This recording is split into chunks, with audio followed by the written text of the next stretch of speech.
Jesus answered, and spoke to them again in parables, saying, The kingdom of heaven is like a certain king, who made a wedding feast for his son, and sent out his servants to call those who were invited to the wedding feast, but they would not come. Again, he sent out other servants, saying, Tell those who are invited, Behold, I have prepared my dinner.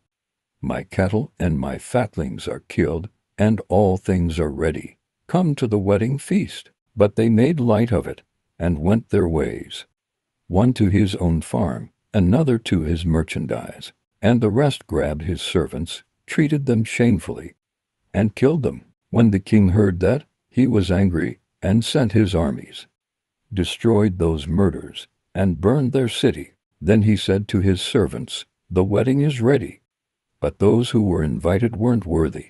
Go therefore to the intersections of the highways, and as many as you may find, invite to the wedding feast. Those servants went out into the highways, and gathered together as many as they found, both bad and good. The wedding was filled with guests.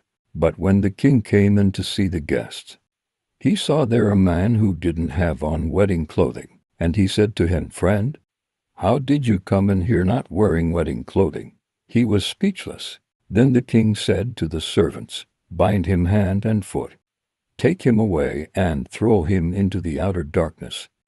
That is where the weeping and grinding of teeth will be. For many are called, but few chosen. Then the Pharisees went and took counsel, how they might entrap him in his talk. They sent their disciples to him, along with the Herodians, saying, Teacher, we know that you are honest, and teach the way of God in truth, no matter whom you teach, for you aren't partial to anyone. Tell us therefore, what do you think?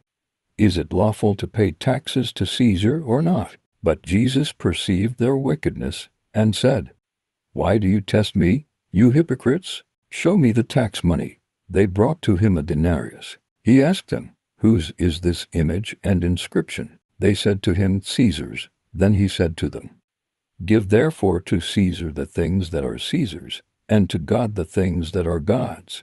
When they heard it, they marveled, and left him, and went away. On that day, Sadducees, those who say that there is no resurrection, came to him. They asked him, saying, Teacher, Moses said, If a man dies, having no children, his brother shall marry his wife, and raise up offspring for his brother. Now there were with us 7 brothers. The first married and died, and having no offspring, left his wife to his brother. In the same way the second also, and the third to the 7th. After them all, the woman died. In the resurrection therefore, whose wife will she be of the 7? For they all had her. But Jesus answered them, You are mistaken, not knowing the Scriptures, nor the power of God. For in the resurrection they neither marry, nor are given in marriage, but are like God's angels in heaven. But concerning the resurrection of the dead, haven't you read that which was spoken to you by God,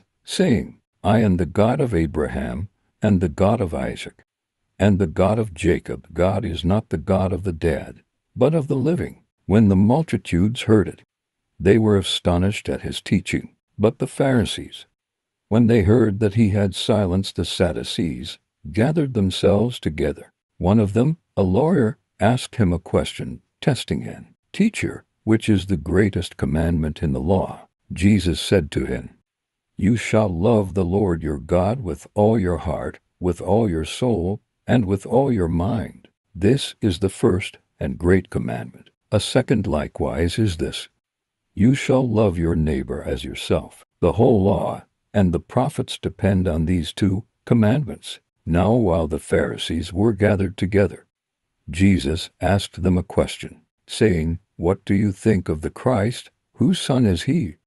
They said to him, Of David. He said to them, How then does David in the Spirit call him Lord, saying, The Lord said to my Lord, Sit on my right hand, until I make your enemies a footstool for your feet? If then David calls him Lord, how is he his son? No one was able to answer him a word.